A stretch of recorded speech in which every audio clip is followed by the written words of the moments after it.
In 2009, Rocksteady gave us Arkham Asylum, coming out of nowhere and flooring the video game industry into a state of surprise. Not only had Batman been well known for having substandard games, but superheroes as a whole were known for an incredible lack of quality in the world of interactivity. In simpler words, superhero games were usually just licensed tie-ins, cash grabs, and simple light shows. So when Rocksteady entered the chat with their wholly original concept of the Dark Knight, heads turned. Amongst them was a small 15-year-old bunny boy blossoming into what would become an unremarkable heir. Captivated by the great detective's dark allure, that boy would patiently and attentively put his ear to the internet's pipeline, salivating at the encroaching leak of information. Every time the concept of a sequel was barely even mentioned, it was like a glass of water for a parched wanderer. But just what would be coming in the near future? What lies beyond the veil of infinite possibilities? That is what we are here to look into today. The deeper answer to that naive teenager's questions. But in order to get to the heart of the conversation, we must dig deep into the mind. Tell me, do you remember your time in the asylum? What do you know of sequels? Put yourself there. October 18th, 2011, the release of Batman Arkham City. Beloved, adored, consumed without a crumb. In our modern times, it can be easy to let the rush of a game's success wash over you, and then to cast that feeling to the side as you prepare yourself for the next wave. But back then, in 2011, things were different. Games would lodge themselves into your life in a way that means you carried them with you. Every now and then, some random company came along and struck gold. Whether you could see the numbers or not, the code of the matrix we live in was being rewritten every several months. The 7th generation of video game consoles was unquestionably the moment where video games found their groove. The industry had a few beautiful splashes in the pond at its opening, but by its close, gaming companies had this whole thing down to a science. But right there, in that era of the early 2010s, something broke through. Games stopped being experiments and started being profitable products more than they ever had before. Pushing this further, more and more members of the casual audience started to dip their toes into gaming. The floodgates opened, and spewing forth was an abundance of games. These games, the ones for the Xbox 360 PlayStation 3 era, play completely different from each other, yet they look so similar. For every moment that one game broke through the thin veil of simplicity, many more settled down into the sediment. A foundational layer of browns, grays, and walk-and-talk segments. A new generation of games were rising up. Along with them was someone like me. I'm the hairiest hair, and tonight I am not here to lecture you about any old popular game from the 2010s. No, that'd be too simple. We gotta keep you strapped in, because tonight we're talking about the definition of a 7th generation video game. The 10 out of 10, 5 out of 5, one of the greatest games ever made, period. A must-own game of the year, bundled with Harley Quinn's Revenge, featuring Catwoman from the Devil May Cry series. Slap it all on the cover, and as ugly as it may be, you better believe I'm gonna stand by it and tell you it's all true. As much as Arkham Asylum was a success, its sequel is the ultimate successor. In every way that the first game was a big deal, number 2 swooped in and outdid itself. The game at the heart of today's discussion is the champion of its era, carrying the elements of its greatest hits. But it is also the victim of its most endearing downsides. No matter how you paint it, Arkham City must be given its flowers. During a time when the landscape of video games was ever evolving, Rocksteady helped in setting the pace that the world followed. But more intimately than that, if you were a fan of Arkham by the end of its first title, then what came next was something you weren't prepared for. Rocksteady, you did it again. Arkham City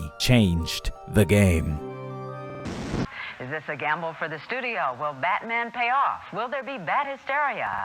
How do you follow up perfection? Like, seriously, think about it. You put all your effort into making something. You give it the juice it needs and the time to cook properly. Then, when it's time to put it out into the world, you're hit with a resoundingly positive response. Not just positive, you're already beginning to see that what you've put out into the world is an even bigger deal than you could have predicted. The wide audience that your work has garnered has exceeded far beyond the scope you had predicted. In fact, they're saying that what you have made is going to shake the foundations of everything that comes after. They are already lobbying to give you a grandiose title. You didn't just make something good, you made something that only comes once in a lifetime. Some are throwing around the word perfect, and now it's becoming worryingly obvious that you're about to be asked to do the impossible. The world has partaken of your proverbial pie, and now find themselves wanting for more. So, honestly, what do you do? How do you possibly follow up perfection. Even if you are not amongst the many that lovingly respect Arkham Asylum enough to call it perfection, you're probably still aware of its vast, positive critical reception. The pressure of a sequel to something that is beloved has to be extremely overwhelming. How in the world do you give something everything you've got, and then just do it again? During the time after Arkham Asylum hit shelves, audiences had already come to predict an inevitable sequel. The game was too good. Batman's world was too deep, and the pockets of fans were too full. The reality behind the scenes was that Rocksteady had already formulated an answer to the feverish fans' request. Before Arkham Asylum was even released, the team had been working on their idea for the sequel. Arkham City. The environmental design team had been given the instruction to create a section of Gotham that was just as intricate and lovingly detailed as the Asylum had been, efficiently incentivized to create a world that had meaningful ties to the Caped Crusader rather than just being generic, open-world fodder. The gameplay was extracted from the first game and expanded upon, removing almost nothing, and instead finding a way to constantly yes and what had come before. Story-wise, the writing staff took everything that made Asylum great and cranked it up, managing to keep up the all-star everyone is here energy without weighing down the pace, which is no small task, let me tell you. All this said so that we may return to the question: how do you follow up perfection? How do you take something already highly regarded as a game of the decade and make something that will inevitably have to impress audiences again, if not more? The answer is simple. You make Arkham City. Except simple doesn't describe a portion of the actual discussion at hand. Arkham City isn't just good. It's so good that it makes the thing people used to love look inferior in every way. This isn't a simple answer to a question. It isn't a simple retort to a checklist of issues. We're talking about a game so well made that it sparked a brand new wave of copycats and wannabe usurpers of the throne. Rocksteady bodied and buried their own accomplishments by coming back in and hitting the world with a second finisher, and it only took them 2 years to do it, which may seem like a long time, but realistically, in terms of video game development, that's not all that long. In terms of letting Asylum settle into the public zeitgeist, that's no time at all. With a marketing campaign that cranked itself to the fullest, videos that kept the people buzzing, and some sexy third thing, Arkham City was primed and ready to be the biggest disappointment in gaming history, and yet, it wasn't. Arkham City is perfect, even when it's not. Please, I need it to be different now.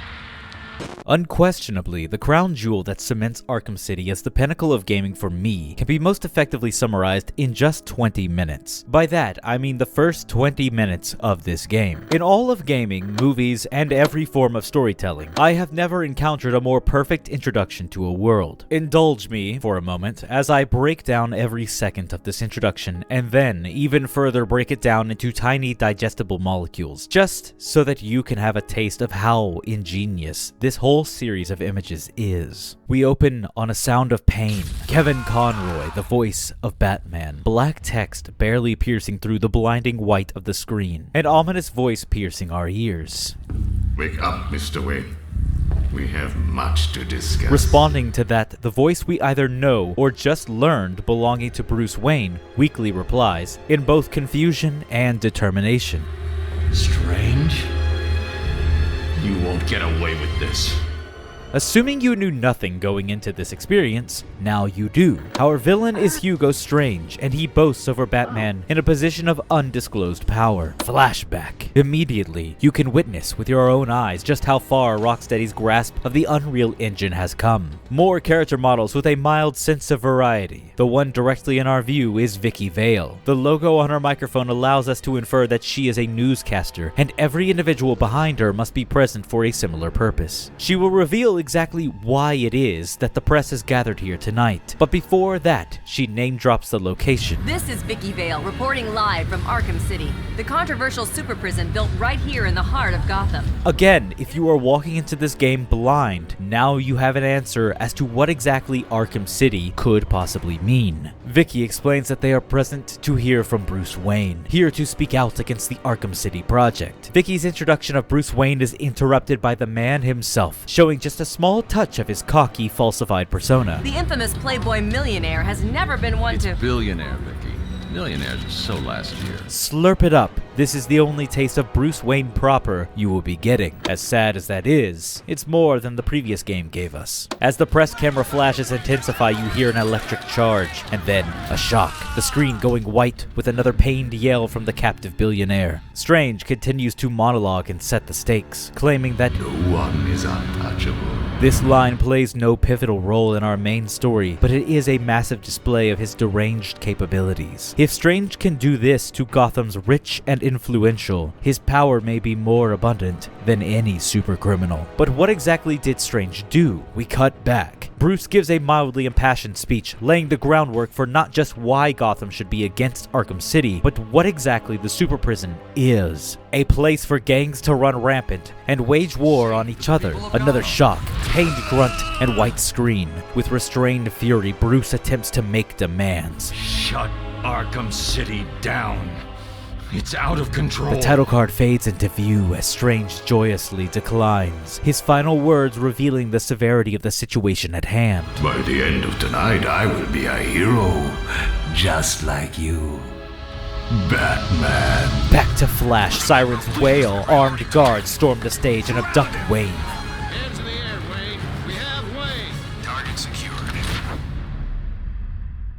With that, let's breathe for a second. That was just the opening cutscene, and already we have raised the stakes, established the upcoming location, and started to familiarize ourselves with the villain and just what kind of threat he poses. I could easily sit here and keep studying just this in terms of narrative effectiveness, but this is not even a blip on my radar when I tell you how much I love Arkham City's intro. Because cutscenes are very cool and all, but all of that cool stuff is even more effective when you have the player pick up the controller and partake in that coolness. From out of the darkness, Strange leans forward, connecting a face to the voice. Bruce Wayne's scowl reflects in his glasses. Strange reiterates the knowledge he possesses and taunts Bruce by name-dropping the game's motivating mystery, Protocol 10. His voice booms. It tickles. It enraptures me still to this day. Capturing Bruce Wayne is so much easier than Batman. And now that we have you, Protocol 10 is ready to begin.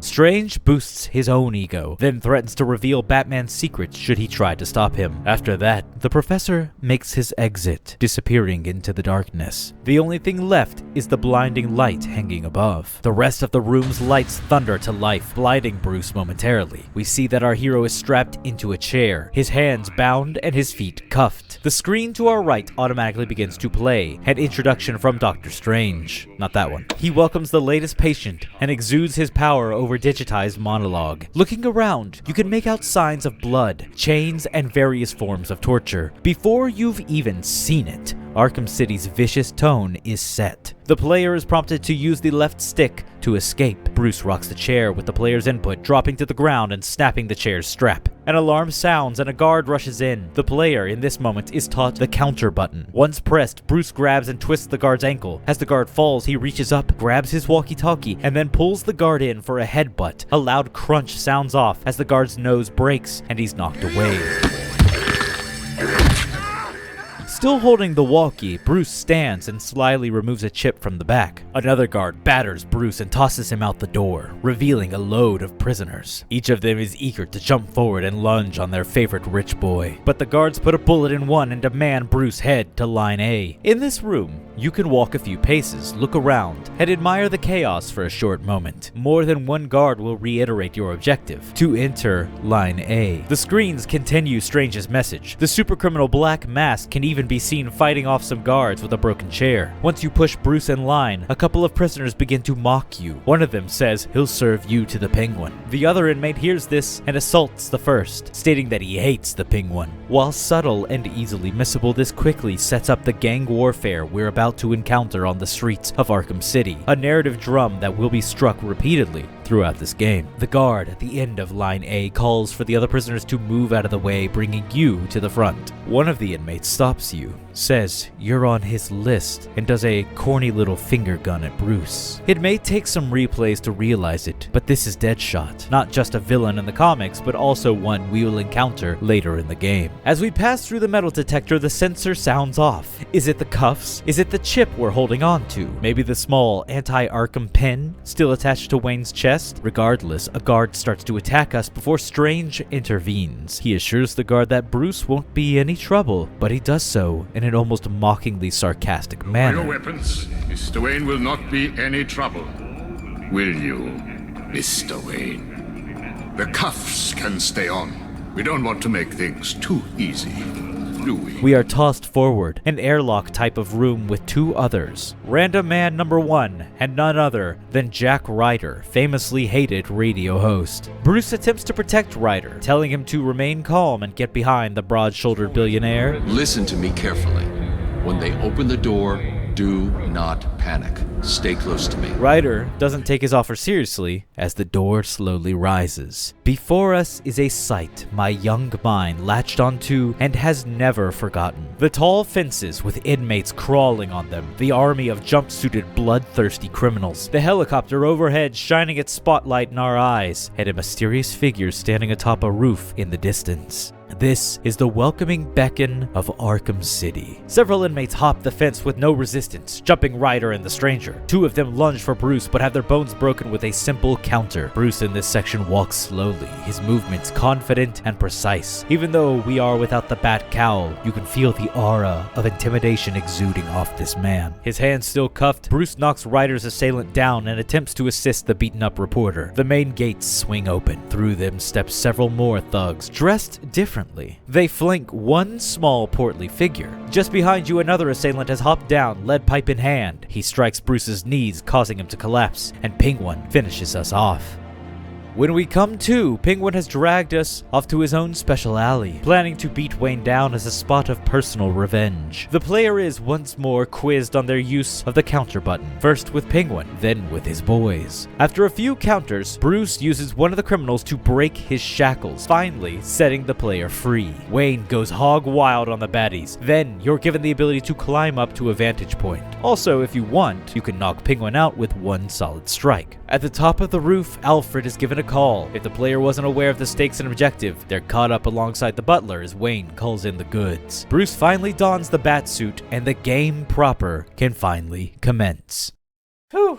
For the record, I hate this part of the job. I hate recounting one for one every moment that happens in a given experience. However, it is so important to me that I highlight just how evocative and effective this opening is at everything it sets out to do. Beyond that, it is a masterful iteration of what was attempted in the game previous. If you even slightly liked the long walkthrough intro of Arkham Asylum, you're near guaranteed to love this one. If you didn't like that plonky vision tour, you'll likely be much more pleased with this far more dynamic introduction. Regardless of your feelings on the first game's openings, it cannot be denied that Arkham City's introductory experience is the ultimate tone setter. Snappy, violent, overflowing with details. That is what this game will be for its entirety, and it is established here at the very beginning. My obsessive highlighting of this introduction comes from many places. Firstly, there's my personal adoration for it. The opening moments are sometimes so good that, should I find myself itching to play this game again, the first 20 to 40 minutes alone are enough to scratch said itch. The game barely even begins, yet the chills of excitement that course through me when I watch Bruce Wayne stride into Arkham City are enough to make me feel a satisfying exhilaration. I do not think I've ever encountered a game that has ever given me such a quick and fulfilling rush like that. Secondly, look at what is on display in this opening. Everything from tone to Rocksteady's mastery of their assets. One of the most important things in the world to me is that if you're going to make a sequel, it needs to have a sense of style, a mastery over what made the first great. Arkham City, in many ways that we will get into later, is lacking in some of the first game's style. But here, no. Arkham City is oozing style. The scope is expanded. The threat level is raised. Arkham as a game, went from a small and intimate fight for survival to a much larger and more intricate war zone, with many lines being drawn. Thirdly, again, I just gotta stop and praise this opening for what it does narratively. This feels like the kind of section of a game that went through so many passes, each one slicing down the intro more and more until we get to just the perfect necessities without ever feeling lacking. Our protagonist, our antagonist, Protocol 10, our first mystery, the setting, the prisoners, the guards, the prison's culture, the city's scale and size. There is so much that is densely packed into these opening moments. Too much! Yet also, that's another thing that fascinates me about this introduction. I have played this game countless times. I have started it up more times than is probably healthy. To this day, I am still finding neat little things I never caught before. For example, just the last playthrough, I realized that when you see Penguin for the rest of this game, his hand is taped up so that it looks kind of Penguin flippery, and that's because you break his hand here at the beginning of the game. That just clicked with me, like yesterday. I'm still finding myself not just impressed by the spectacle, I'm still finding myself being suckered in by its hypnotizing spell, a trick that successfully lures me back into Arkham City's walls one more time. And it should be noted that I tried squeezing as many details into my recap as I possibly could, but there's still more to unpack. There's so much more to unpack, not just here, but in every single moment of this game, in every corner of this wonderful, beautiful, mad city.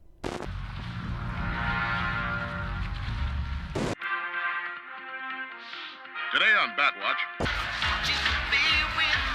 When you first don the cowl and get your hands on the full Batman kit, it can be incredibly enticing to follow the waypoints and go straight into the story proper. However, something I would encourage you to do, not just here but at every moment of gameplay, is to slow down a bit. Arkham City is scarily dense, immensely intimidating in both size and depth. No, not in terms of map size, though it certainly is quite the extreme difference when compared to the map of its predecessor. Instead, what I mean is that Arkham City has a secret hidden around every corner. And when I say that, I know some of you immediately roll an eye or two. Yes, there certainly are secrets, you think, with a green question mark dancing in your mind. And those critics are right. Riddler's puzzles litter the map aplenty, and their collection requires much more of a challenge and gadget mastery than in the game previous, meaning that plenty of times you will spot these challenges only to realize you cannot complete them until an unspecified point. This causes us to feel unfulfilled, overwhelmed, and just kinda bummed out. For that reason, fans begin turning on the green trophies starting with Arkham City.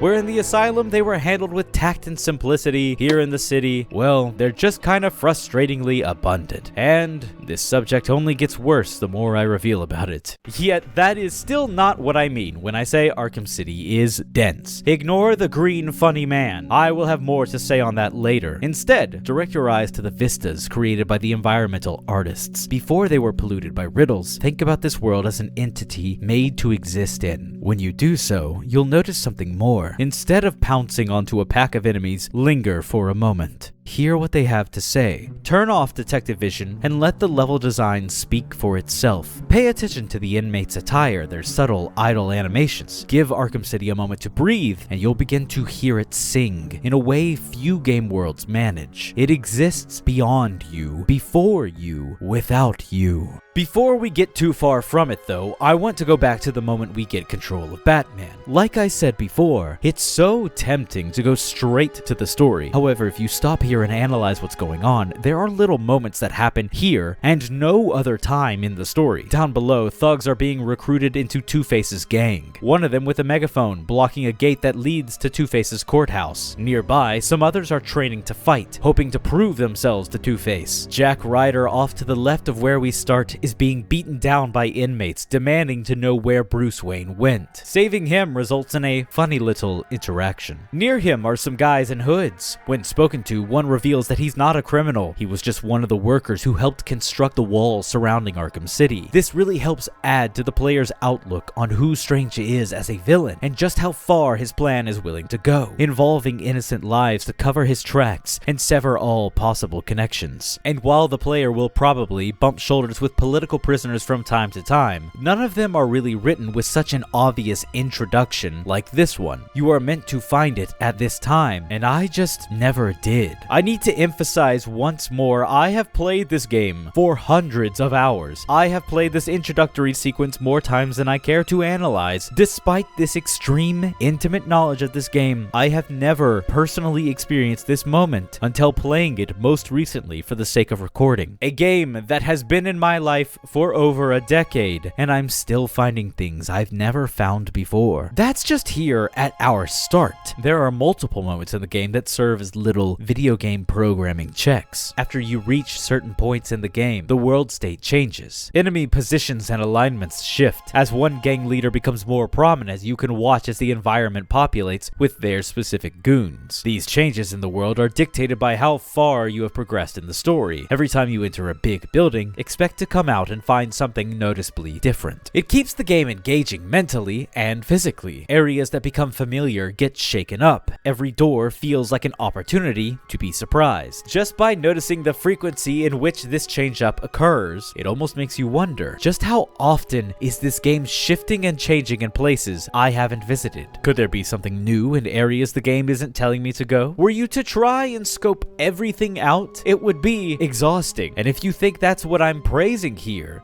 then you're wrong. What I want you to focus on is just how unexpectedly dense this sort of unnecessary inclusion makes the game. How replayable that experience becomes. How inviting it is to play a game where every time you've played it, you've found something new. As I mentioned before, the size of Arkham City's map isn't something to sneeze at, but it also isn't particularly massive. That being said, it's right on the cusp of being just big enough that exploring feels dynamic and exciting, but just small enough that you can easily become comfortably familiar with each of its landmarks. So when the game shakes up the positioning of enemies and gives them new dialogue to fit the current circumstances, it gives a refreshing freedom to a fairly static environment, which even that is something that doesn't remain consistently true. Occasionally, the game does alter its world state. Some locations get ruined and will remain ruined for the entire game. Storytelling occasionally is performed strictly through the environment, never necessarily given a focus or a moment to be underlined, which makes it feel dynamic and real. It makes the actions and consequences of the game's story feel permanent and meaningful. Details in Arkham City aren't just icing on top, they also enhance the experience throughout. And it's not just the ever-changing factors that keep the game interesting. The static details sewn into the environment are shockingly just as well thought out and evocative. While the majority of this side of Gotham was flooded and left to erode away slowly, there's still a lot of character being shown in the surviving environments. Each district has a very particular feel that a player can easily latch onto, giving the settings themselves a personality. Beyond that are the tiny nuggets of details like posters and signs regarding Batman's past encounters and villains. In the previous video, I spoke affectionately on how this helps a player feel like they're stepping into a world deep enough to explore its history. Arkham City takes that sense of a wider timeline and makes it feel all the more real. Not by being small trinkets and implications that someone important was once here, but that there were entire buildings erected in these villains' names. While some of these Easter eggs are happily converted into more slop for the Riddler's environment-based riddles, there are still plenty that go undiscussed by the game, such as this cat head similar to a logo from Batman Returns, or the Stack Deck bar from the animated series. The world of Batman is immense and historic. You can tell just by looking at this small portion of Gotham that Rocksteady's team really wanted to inject as much of that history as possible, while also keeping it grounded in their semi-comic booky, semi-realistic version of the Caped Crusaders world. This amount of love doesn't just please the fanboys, though, it goes deeper than that. The carefully crafted environments give each section of the city a memorable touch, letting it linger in the mind for ages to come. And if you're old and cynical like me, it restores a bit of faith in you. In a world where video game environments can be terribly samey and each street blends into the next, Gotham's bizarre architecture and mismatched machinery causes it to feel fresh and exciting. Fresh, despite being a game that was made over a decade before now. The environmental storytelling on display in this game goes above and beyond as it entices the player to observe and intuit their own ideas of what some of these places once were. Poison Ivy's flower shop is a reference when you look at it factually and isolated, but as a part that makes up the city's sum, you can start to weave together a tapestry that says more through showing than any nasty codex page could through telling.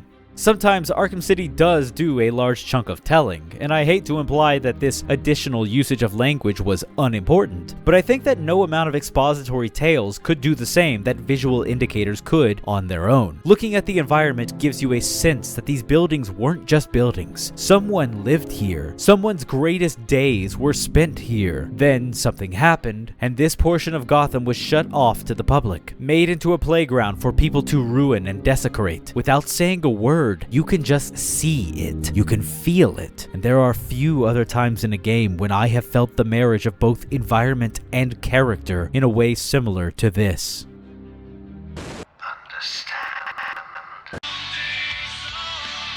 When you, as a developer, decide to pop open the map and expand its size by a scary degree, a problem immediately arises. In Arkham Asylum, when it was time to hoof it over from one side of the map to the next, sometimes it could be a chore. With the Batmobile so tantalizingly close but inoperable, Rocksteady seemed eager to hoist it as their WrestleMania sign. One day we're gonna let you go crazy, they thought. But that day was not in Arkham Asylum, and it wasn't going to happen in Arkham City either. That being said, while the condensed map of the asylum meant that the constant running and occasional glides felt decent enough, they probably weren't going to be able to withstand another, much larger game. Almost from the get-go, Rocksteady hands you the keys to their new whip. Gliding and running are back, but the former has been given a dramatic shift in how it operates. Gliding once was exactly what it sounds like, a slow descent from somewhere higher to somewhere lower. Typically, it's only used to move around or to get the jump on baddies. With Arkham City expanding its map to an absurd degree, that lack of movement isn't going to cut it for long. So, they added the dive feature. By itself, it doesn't seem all that useful. Get to the ground even faster doesn't exactly solve the maneuverability issue. Not alone, at least. The dive gains momentum, a downward force. When a player pulls up after gaining enough of that downward force, they are sent flying back into the air. Never higher than their starting point. Always more advantageous than a normal gliding descent. With this constant ebb and flow of diving and ascending, a player can maintain a flight lasting the length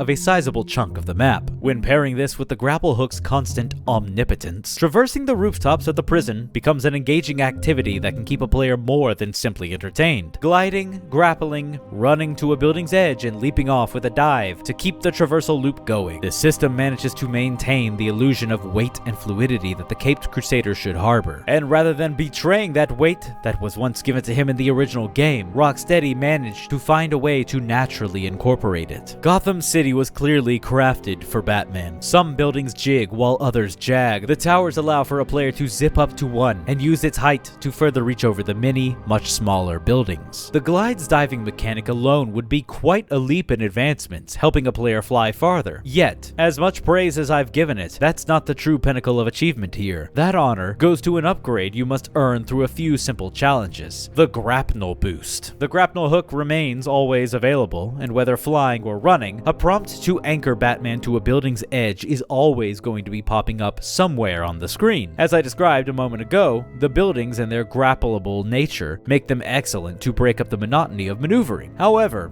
they should not be viewed as obstacles or speed bumps. The grapnel boost gives Batman the ability to turn a simple grapple into a propulsion system, sending him soaring beyond the anchor point and into the air. Usable both on the ground and mid-flight, this takes Batman's kit from being well useful to stunningly revolutionary, to the point that I question the grapnel boost's existence in this game. How in the world Rocksteady managed to innovate on their own traversal system with not one but two upgrades is beyond my understanding, but it's certainly one of the reasons why this game went above and beyond fan expectation. As far as legendary ability increases go, the grapnel boost is one of those things that is essential if you wish to make maneuvering in Arkham City trivial. It makes it so easy, however, that I don't blame them for hiding it a bit out of the way. That being said, it's only locked away for like an hour at most into the game, so then why did they hide it at all? This confusing contradiction makes it seem as though the grapnel boost is optional in terms of upgrades. If there was a poor soul who played this game without it, I mourn for you deeply. Arkham City is certainly a worse game without it, but still in no way a bad one.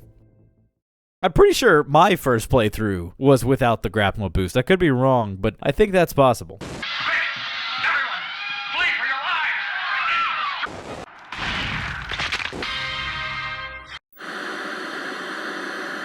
lives! Arkham Asylum's story was so incredibly condensed that it warranted almost zero discussion. Here in Arkham City, the same cannot be said. What is the actual plot of Arkham City? In its simplest form, here it is. Batman purposefully gains access to Arkham City, getting himself locked up as Bruce Wayne. After the mention of a mysterious Protocol 10, Batman is put onto the investigation of uncovering what the Mad Doctor in charge is truly up to. Before he can really make headway in his sleuthing, however, the great detective is roped into Joker's game. The Clown Prince is dying, his body breaking down after injecting himself with Titan in the first game's conclusion. In order to force Batman to help him, Joker injects the hero with a healthy dose of his toxic blood.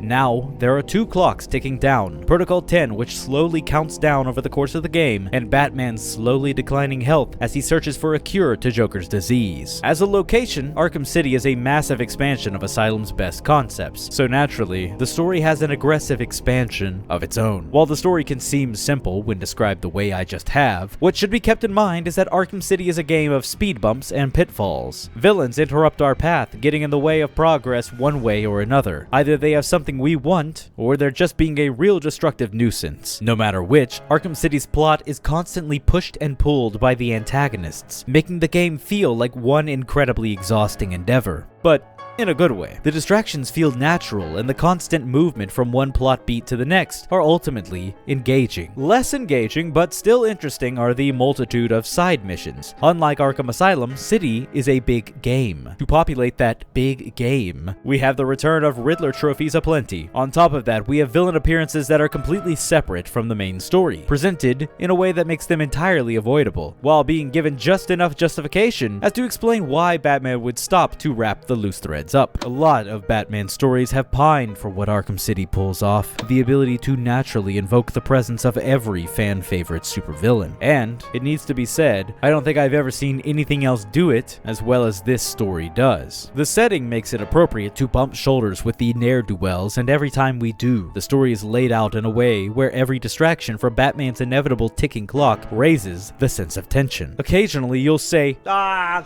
come on!" when a new villain blocks your path, the cure to Batman's debilitating illness tantalizingly close to being obtained, which I think does well in connecting you to our protagonist and putting the player further in the Batman mindset. Arkham City walks the fine line of video game storytelling. On the one hand, the story is so easily avoidable that you can meathead your way from one set piece to the next and completely miss the why of it all. And that's not just the fault of the gamer. The story's pace occasionally zooms from one thought to the next, even introducing major twists and story-based shockers in ways that I personally believe need a few extra playthroughs to fully grasp. On the other hand, Arkham City's attempt at narrative adventure is really beyond beautiful in both its spectacle and its practicality. It manages to sling the player from one end of the map to the other, providing a reasonable amount of context for why. Every time a new villain steps into the spotlight, the context provided makes their appearance feel earned. Well, to an extent. I'll get to the flaws in a bit. Regardless, whether you pay attention to what's actually happening or not, City does well to pace itself with the constant flow of adventure that flows into combat, which trickles into stealth, then applies the brakes with a puzzle, only to eventually press the gas as it releases you back into the open environment. If we pretend for a moment that this game is someone's introduction to the world of Batman, his mythos, and his rogues gallery, I think plenty of Bat fans will agree that this is a perfectly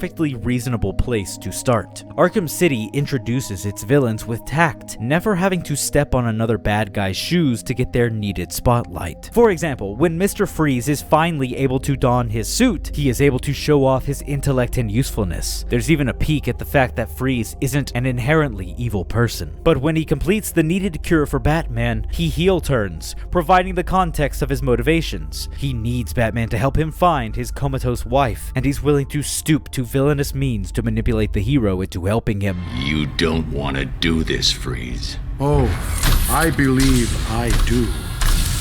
You will bring me Nora, or you will die. Riddler is a snarky, arrogant narcissist. His whole gimmick revolves around forcing others to play his games. In their failure, he can prove his intellect over them. But even before the games begin, Riddler uses grandiose words in an attempt to convince others he's smart, something he and I have in common. You're insane. No, that would imply either mental illness or derangement. I suffer from neither. As the game progresses and you solve more and more riddles, Riddler's interjections begin to lack the confidence they started the game with. Like a child, he assumes you must be cheating, constantly doubting anyone that isn't him. Riddler can be beaten, even if his fragile ego refuses to believe it's true. Underneath Arkham City is the abandoned area known as Wonder City, a monument to a society that choked on its ambitions. This world is doomed. Just by being there and hearing the monologue that accompanies its opening doors, you can piece together many things. But when you realize these words belong to the immortal villain Ra's al Ghul, you can start to comprehend his twisted view on society much more clearly. Then, should you learn the deep, intricate web the head of the demon has weaved into Batman's life, their relationship will come even more clearly into view. These are only a handful of the villains Arkham City presents to you. They are nowhere near the stars of this show, and yet, that is my point. Arkham City is a perfectly sound introduction into the world of Batman and his deep well of stories. Rocksteady have done a near-perfect job at taking the established characters, their motivations, and what makes them memorable, and adapting them in a way that makes them feel both faithful while also suited for the darker world Rocksteady has introduced. I do not think that adaptations need to remain fully faithful to their source material, but I do think those doing the adaptation need to understand the source material. If it hasn't been made clear enough already, this is a series that gets these characters, its world, and uses them to their full effectiveness, managing to find a way to squeeze so many villains into the narrative, and then to further squeeze so many wonderful drops of gold from out of them. Whether you're playing it for the first time or the 100th time, seeing these characters once again or just being introduced, it's hard to get bogged down by what Arkham City's narrative provides, as it manages to stay out of its own way, dipping deep into the Batman sandbox, while still giving a player the freedom to go buck wild with the Batman power fantasy that gameplay provides. You see, Don? Batman nasty.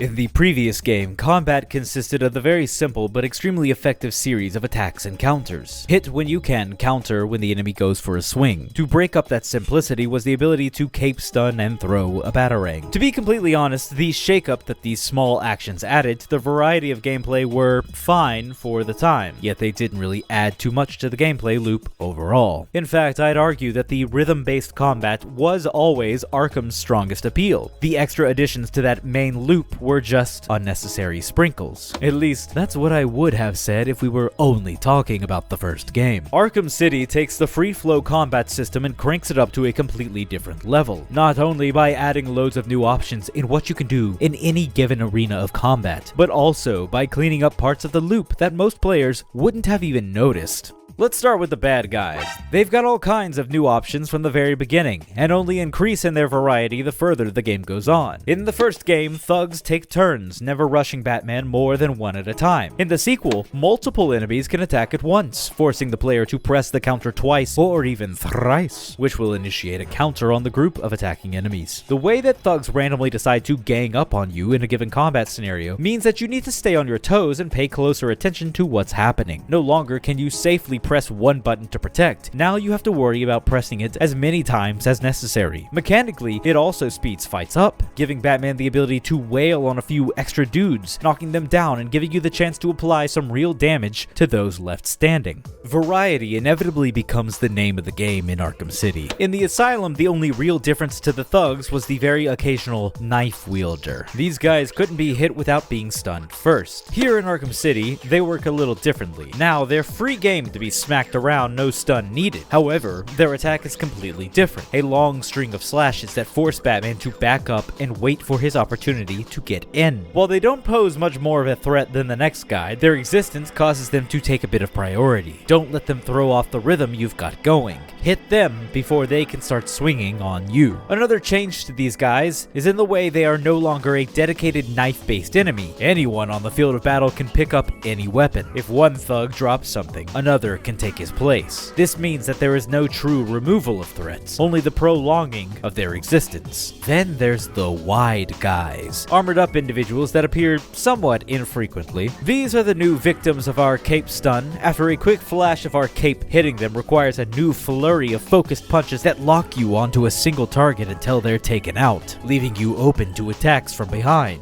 It's complicated and strange at first, but by the end, you'll probably be begging to see more of these guys as they spice up a fight in complex but interesting ways. Despite that new flavor, if you aren't paying enough attention, you're likely to send a flailing punch their way, resulting in a blocked hit and a dropped combo, plopping Batman back into a neutral state where his fighting is way less capable and forcing you to start the sequence up all over again. Shield bearers are a bit of a necessary evil. They're the brakes to a player's onslaught of violence. The shields block all damage and halt a combo when hit. To get the guys cowering behind them, you have to do an awkward combination of stunning them, then tapping dodge twice, letting you bounce off the shield and crush them under your weight. Again, it's a necessary evil. Without the shields, a player would be flying around from one enemy to the next without much thought. That being said, they're almost too much of a handbrake to the flow of combat. The input to take them out is weird enough, but on top of that, the cape stun doesn't seem to actually affect them, potentially leaving new players unsure if they're actually starting the input correctly. And of course, the animation of their takedown is so obtuse when compared to everything else in a given combat scenario that it just feels off. Almost like it's a period or an exclamation point on the end of a sentence, but most times, you're taking a shield wielder out in the middle of a fight. It has an awkward start and stop movement to it that doesn't feel very dynamic, and for this reason, they're my most hated enemies to face down, necessary or not. A chunk of the game really throws a player off when forced to face the League of Assassins. After facing simple, predictable thugs, Talia al Ghul's assassins appear and are far less easy to understand. They are able to dodge Batman's main attacks and have a slashing move that requires you to do the same input as the previous knife enemies. So, I guess they aren't really that different. Regardless, they're annoying, but decent shakeups to the formula. Something interesting to note is how strangely absent one of Arkham's biggest staples is, almost completely removed from this game. Titans littered the asylum at every turn, constantly needing to be blinded by a batarang and then dodged. Simple Toro gameplay. In City, we see like 2 total Titans in the main story. It's kind of shocking, and when we do see them, the method of defeat is completely different. Even if the Titans were one of the most plonky and simple enemies provided, they did still pose an interesting threat. So it seems like a very odd but very purposeful choice was made in their removal. In their stead, Arkham City gives us a very rare enemy, the Abramovich brothers, formerly conjoined twins who both swing around a big weapon for us to carefully avoid, then whack away on them while we can. They're beefy, taking loads of hits. Best of all, they are really good at using for collateral damage. Regardless of how they may shake things up, the lumbering gentlemen are not able to be countered, and anytime you attempt to counter a thug near them, a hammer or sickle will whack you out of the animation. The brothers do not play by the rules, forcing you to back off and reassess your tactics. I'd be lying if I said that any of the aforementioned shakeups are all that exciting. At least it can easily be said that they pale in comparison to some of the other massive additions to the free-flow combat system. The gameplay loop of Arkham's combat is given a new sense of weight, levity, and player choice here in the city due to one of Batman's most identifiable attributes, his gadgets. In Asylum, the gadgets were minimal even at their most generous, while they were a huge deal in traversal and puzzle solving. In combat, they had little to no function. The sequel completely rectifies this by making them a quick and easy button press away, making them effortless to slot into any given combo. The Batclaw yanks enemies and eventually guns. The explosive gel can be instantly applied and detonated on command. Batarangs actually knock enemies over if you need some space to think. By the end of the game, you are given so many bad guy bashing options that you will likely forget that half of them exist. And while I could easily mark that as a bad thing, I actually think it's to the game's extreme benefit. When playing a game like this one, where a strong drive and appeal behind the game is the power fantasy, player expression is a must. Just about anyone can use the basic bread and butter to clear a room, but when you're going to be spending potential hours doing a lot of the same thing, there needs to be different flavors mixed in to keep a player engaged. On top of engagement, players enjoy the connective tissue that this can give in any moment of regular gameplay. The free-flow combat system isn't necessarily always about finding the optimal combo. A lot of the time, it's about doing what feels natural in the moment. For some players, that means electrocuting one of the twins to make him knock out his friends. For others, that means starting every encounter with a bat claw pull into a lariat. What's interesting to me is how hard these games work to make you feel like Batman, but I find that they exceed that expectation and make Batman feel a bit more like you. And combat, as I'm sure you know, is only a portion of our gameplay loop.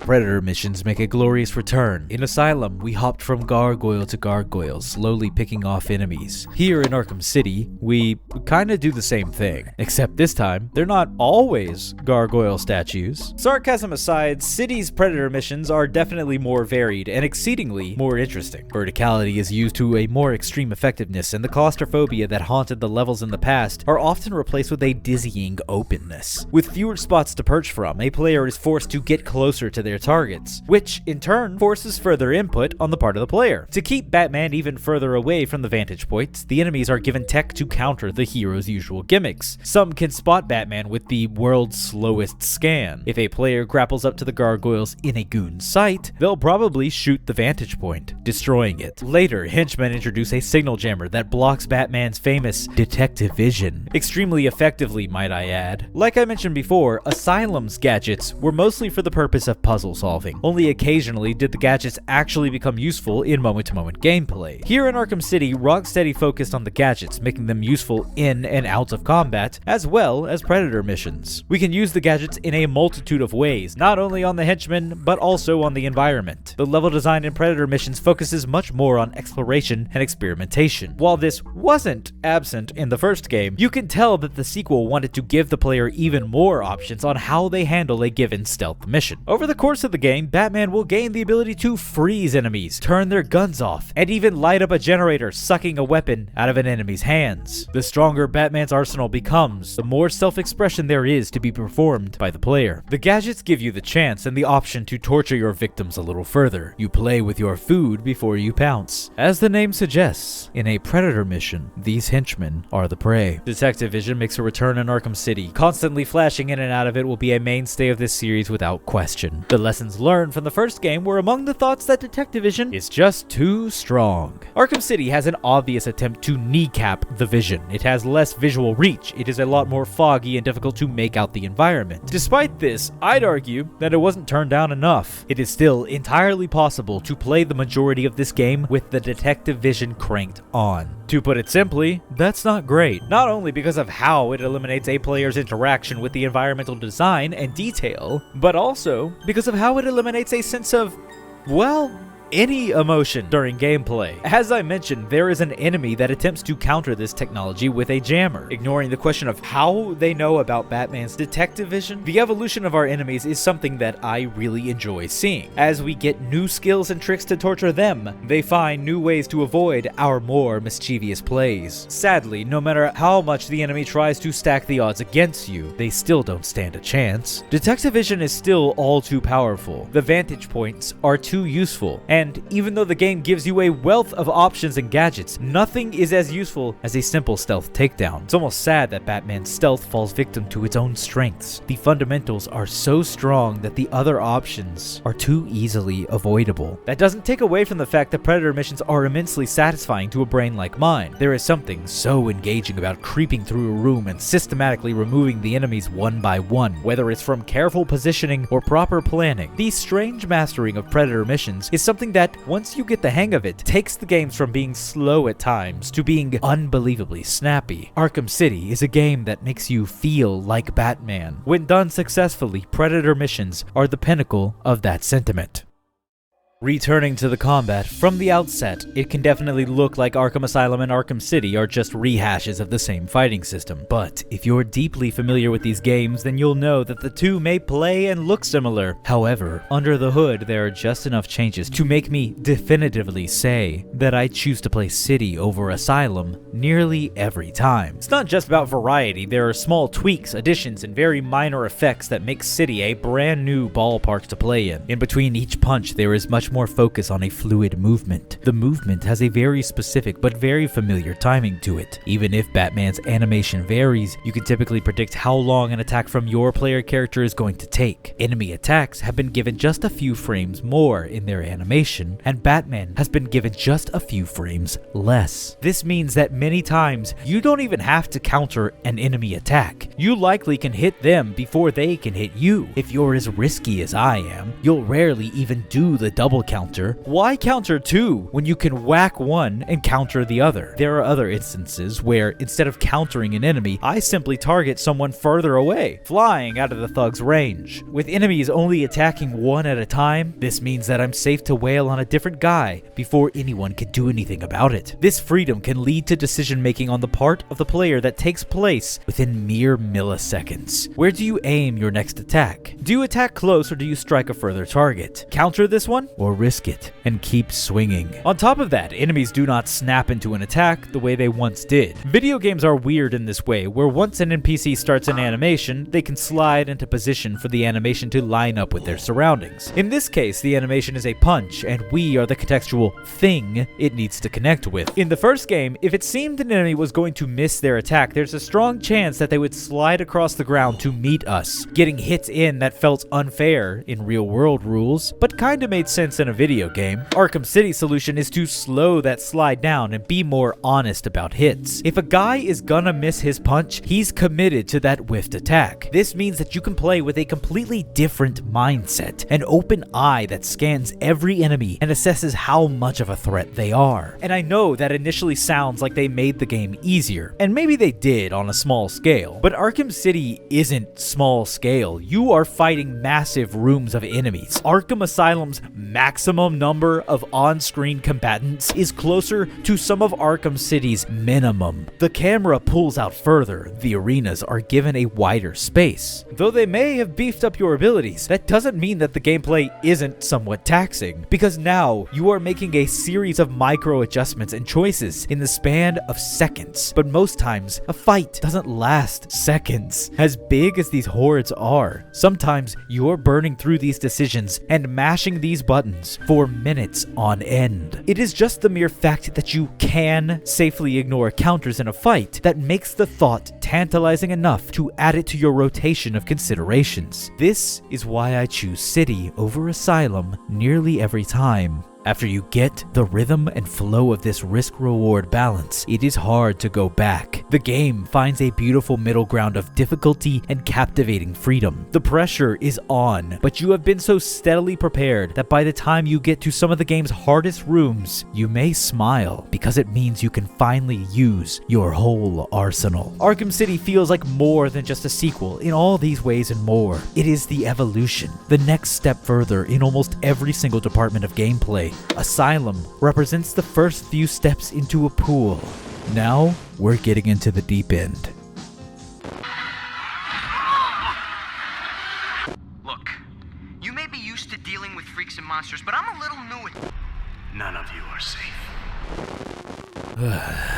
For a very sad amount of time, there have been those who decree the death of boss fights in video games. Blistering blowhards they are, and yet occasionally the world might falter and begin to listen to them. In fact, I'll go ahead and entertain the thought for but a moment, because the honest truth is that video games at the time contained some pretty strong evidence that one Scott Clark could bring to light in his IGN article, Boss Fights, a relic of a bygone era. In July of 2011, Clark made mention of Mass Effect 2, Uncharted 2, and Twilight Princess, games that are each widely celebrated and beloved, but all played with one fatal flaw: a final boss fight that is substanceless, unengaging, or just plain disappointing. When you look at the evidence he provides, it becomes rather difficult to argue against the idea that boss fights are, perhaps, something that gaming was holding on to simply out of a misguided tradition. After all, if each of these games, all released between 2006 and 2010, ended with a wet fart due to their final boss fight, then maybe we should just eliminate the common problem between them. It's becoming a trend on this channel to pick on these poor writers just trying to survive their demanding jobs. Even still, I only bring this article into the fold to highlight how important it is to note that video games were seen as being less than stellar in their evolution. As we got better at one thing, something else fell behind, as is often the case. Amongst the examples our article has given, however, I left out the one that is most poignant to our discussion here: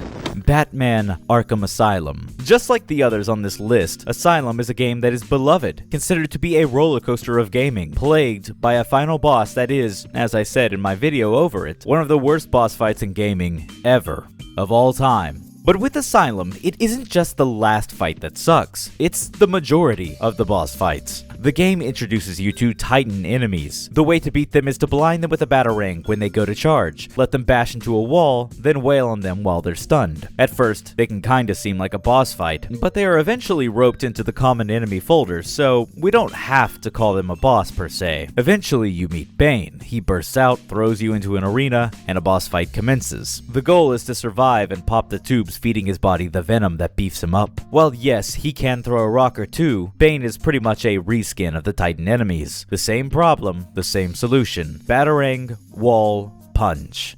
Over the course of the game, Scarecrow spooks Batman and throws him into a nightmare world where Batman has to traverse strange areas, remaining undetected. Occasionally stopping to smack a skeleton or two around. Not really a boss fight, but worth mentioning, I guess. Killer Croc, who was built up pretty well in the game's intro, is given his moment to shine when we enter the sewers. Narrow, floating platforms litter the waterways. Our goal is to slowly sneak on these platforms to extract an antidote from the mutated flowers that grew down here. If Croc jumps out, you gotta quickly hit his shock collar with a batarang. If not, instant death. We drop Croc into an undisclosed bottomless pit by the end of his encounter and move on. Okay, still not necessarily a boss fight, I guess. Thankfully, Ivy shows up to properly test a player. You fly around her stage, avoiding shots, punching her legion of love-potioned cronies, and throwing a batarang when she needlessly opens herself up to it. Then, when she crashes to the ground, spray some explosive gel on her. Do that 3 times while the difficulty increases with more and more stuff to avoid and focus on. It's not a very good fight, but it's undoubtedly the most effort the game gives. Not even an hour or so later, the final fight commences. What better way to end a near-perfect game where we've been beating on dudes than to do it some more? Joker beefs himself up, swings at Batman a few times, then calls in some goons to hit you. When a news helicopter flies by, he turns to face it. Batman has to pull out the Batclaw to pull Joker off his perch and crash him into the ground where we can wail on him a little. As always, do it 3 times, and then the game is over. So permit me to speak very clearly here for a moment, because I guarantee someone could hear all of that and ask what the problem is. When I was young, I certainly didn't have an issue with the boss fights presented in Asylum. Hell, if anything, I was exclusively here to punch dudes. Any spice to that was just a welcome distraction. But the problem with Asylum's boss fights is more complex than just calling them boring. I'll be quick with this, but what is the purpose of a boss fight? Ask that question and you'll probably get a large array of answers. For the most part though, video game development's school of philosophy has an answer for you. A boss fight is the exam at the end of a lesson. It is the test to see if you have learned what you needed to. Sometimes the boss fight breaks away from this norm by being the lesson itself, using an exciting and dynamic way of teaching you something by way of casting you into the fire. Asylum fails its players in a few ways. However, those ways are not necessarily the fault of the boss fights themselves. Asylum is a Metroidvania that only uses a couple of its gadgets in a fight. So, for the most part, it is incapable of seeing what you've learned or teaching you a deeper understanding of your arsenal because how would you do that in any meaningful way? So instead of worrying about the constant fiddling around, Arkham Asylum decided to just let you keep doing what the game does best, throw some punches and kicks. When it was time to meet a big bad, they kept it simple. Croc is too powerful to take on, so you throw a batarang at him. Bane is a problem that is too big to punch, so you throw a batarang at it. Poison Ivy is the only one who seems to mess with the formula, but oh, wouldn't you know it, you throw a batarang at her too. Whether it is at the beginning of the game or the end, Arkham Asylum does not know how to test its players when the time comes. So, for its final boss, it has you do something scarily similar to what you've been doing for the entire game, only now it's a bat claw instead of a batarang. Wow, that was a lot of words dedicated to a different game. As long as it may have been, it's important to understand what came before so that you may understand what comes after. That aforementioned article from IGN was posted in July of 2011. Only a few months later, as if to shut up this man specifically, Arkham City released, finding its own solution to the boss fight riddle. Arkham City mostly decided to calm down on its boss fights. With how often enemies and challenges are thrown at you, it was probably for the best. Well, at least the first chunk of the game makes you feel that way. Lots of fights of varying levels of intensity are broken up by Predator missions that slowly increase in variability. That's how the game flows for the first several hours. But then, something changes at a certain point. Penguin drops Batman into the basement of the Iceberg Lounge, where he has to face off against Solomon Grundy. Massive and formidable, Grundy breaks out of his role just by showing off a shockingly varied moveset. Rather than focus on every boss fight being an exam, each one is more of a lesson. Here, with Grundy, if you hadn't already been messing around with the quickfire gadgets, the game now forces you to get familiar with them. Spraying the explosive gel is a lengthy endeavor. Every time you do so, Batman has to make a song and dance of it by drawing a bat every time. No way you could do that in a boss fight. Despite this, the explosive gel is needed here in Grundy's prison. A trial by fire. The game throws you into the lion's den and demands you to learn how to quickfire the explosive gel and detonate it at a proper time. Ra's al Ghul takes Scarecrow's role of providing illusions for Batman to fight. Similarly, in his delusional sandpit, you need to either get comfortable with firing the REC while under pressure, or submit to the far easier quickfire input to shock Ra's when he is unprotected. Both fights obviously include some thwacking and a lot of dodging, but neither of the two examples feel even remotely similar. Just on those standards alone, City vastly improves itself over its predecessor, but thankfully, it goes one step further. Obviously, I've been saving the real discussion for last. It's almost reached a point where it's getting annoying to hear, but there's a reason why people love to say that the best fight in the game is with Mr. Freeze. Plenty will even knee-jerk react to the discussion of video game bosses by saying Big Papa Freeze is the best there's ever been. Humorous in some ways, considering that Victor Freeze is not a guy that you face head-on and punch. He is, in his own ways, a puzzle to be solved. Freeze, in an enclosed, icy room, hunts Batman down. The player must sneak away, waiting for the time to strike. In other words, it's a Predator mission with only one enemy. Though we've been in this room before, this time the Iceman has rearranged some of its functions. As soon as you disappear from sight, Freeze begins to robotically track your footsteps, retracing your every move. Should he spot you, he will instantly open fire with a torrent of ice chunks that stun Batman, knocking a significant amount of health off. With no gargoyles to flee to, a player must find another way. For example, the player could close in on Freeze from behind. Successfully doing a stealth takedown will knock off a chunk of his health bar, but not enough to keep him down. The twist, however, starts here, because now that you've given him the generic takedown from behind, Freeze turns on some heat thrusters, ensuring you won't be able to pull that off again. Mr. Freeze is a fight that dynamically reacts to what you do. No singular move can be abused. Once you implement a means of ticking away at his life, you are cut off from doing it again. It's small, it's simple, but truthfully, this one fight elevates everything about this game tenfold. If there was ever a boss fight that is the exam, it's this one. With so many different means of taking down the snowman, a player is both tested and free to express themselves. Whether you're a calculated player who sets up traps, or you're scrambling to commit to a game of improv, this fight has the ability to push a player to use their mind in ways that no other portion of the game does. If there was ever a boss fight in the 7th generation of video games that could shut up the naysayers, it's this one. The only downside is that, just like in the fight itself, this is a trick that can only be pulled once. We will never have another fight like this, and maybe that's a good thing, because boy oh boy is it special. My personal letdown, however, is that the final boss is nowhere near as exciting as this one. It's a mixture of Grundy and Ra's al Ghul in many ways. One of those ways is an entire half where all the player does is dodge and throw freeze grenades. Then, they do a big, slightly different fight with the occasional toss of a freeze grenade. Sucks immensely that the ending always kind of lets me down in terms of gameplay, but the truth is, I don't know that I mind it. Because for me, Arkham City is a little more than its button mashing. I think I linger on the cutscenes just as much, if not more.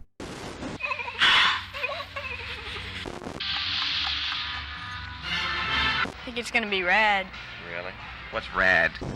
While so much of the game, its characters, its progression, its world, and its details are handled with such an immense amount of careful affection, the last third of this game's narrative has a certain ickiness to it. And it's not exactly easy to pinpoint when it all goes wrong. Firstly, there is the expectation. Strange has been built up as the big bad of this game, and in terms of the comics, that could be easily believed. While we won't see it in this game, even the bios describe him as possessing the ability to mimic Batman's strength and intellect out of a sort of reverent intrigue. He finds Bruce interesting, to the point that he's willing to try and be just like him in an effort to understand. More so, he's trying to surpass him. Here, in Arkham City's quickened and simplified version of the story, Strange is certainly not that. And that's not to say that he isn't intimidating and powerful. He is. He has all of Gotham in his hands. Just look at what he's been able to accomplish. As the game progresses, it becomes more and more clear that everyone is under his thumb, and he's likely about to get away with a series of elaborate, hateful schemes. So, the lead up to the confrontation between Strange and Batman is potentially massive. The conflict could have a satisfyingly scary resolution. Perhaps Batman can beat him in physical combat, but Strange has already leaked his identity.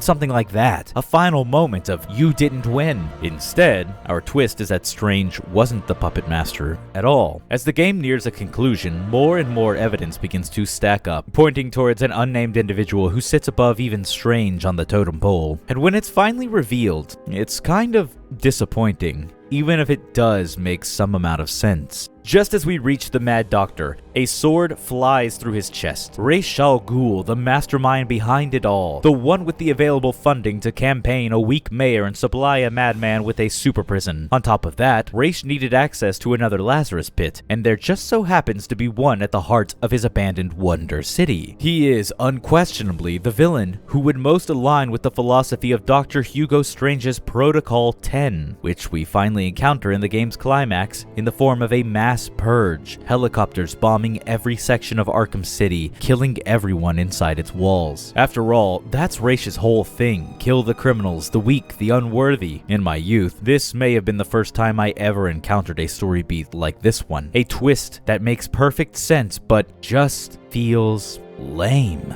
And I think I can best summarize its lackluster impact by explaining it like this. Strange was stacked up as a massive threat. He was given so much character work. He remained as an omniscient voice that literally played over the speakers, spiritually daunting over our existence and our every action. When tiger guards flew overhead in a chopper, they represented Strange's gaze. When a criminal's activities were reported to him, Strange typically laughed it off. They were of no threat to him or his plans. Not even Batman felt like a thorn in his side. The environment re-establishes his omniscient presence with posters of his sinister face and thugs that casually mention his name in conversation. He had been constructed as some sort of untouchable god. By the later stages of the story, he had yet to do anything himself. Strange is scary not just because he's crazy, not just because he is a threat, but because he has a legion under him that will continue to protect and enforce his insanity. And I don't want to imply that watching that crumble is a bad thing. It's poignant. It's the exact way it should end. This whole game should have a moment where Batman and the player eventually break a proverbial pillar that holds up his plans and satisfyingly watch as Strange's empire falls apart. In an effort to subvert your expectations, they go for the twist. A surprise ending that says, gotcha, he's only the number 2 villain. Genuinely, that's an idea that on paper I adore. The problem isn't with the idea, nor is it an issue with its execution. The problem is with who steps forward as the mastermind. The problem is that it's Ra's.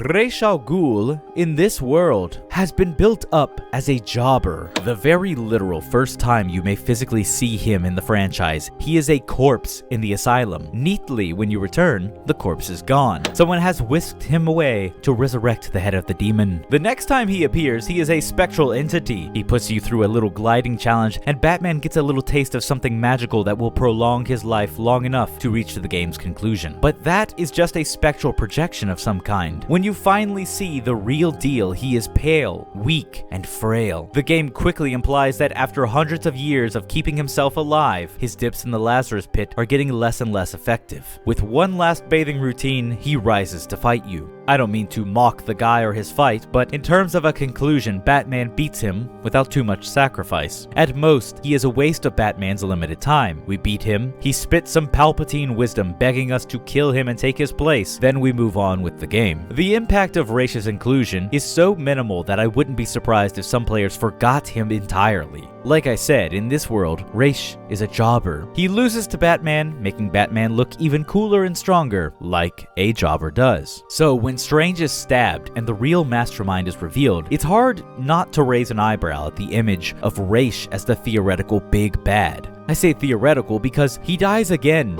In the same cutscene, the reveal absolutely serves the purpose of explaining Strange's influence on the political world. It 100% gives a justification to why the end goal of Arkham City is genocide. However, it truly feels like a twist for twist's sake, which is even more crazy when I tell you that there is another twist in this game's narrative right around the corner. No exaggeration, it is the next unavoidable plot point. A few meters away, there is a part of me upon replay that hates that Ra's al Ghul is the puppet master pulling the strings, because I so thoroughly enjoy the next narrative twist. I almost feel insulted by this one, like it is lessening the impact of what comes next, the big one, the thing that a lot of players are going to walk away with as their core memory of Arkham City. That being said, I am coming to you with this as a guy who has replayed this game so much that I, sadly, know it better than I know my own life story, so I don't think first-time players are going to have a problem with this. But I do. I long for the days when Strange was scary and intimidating. I wish I could have seen a world where he was the true primary antagonist like he deserves to be. But sadly, that's not the game we got, and I have to accept that.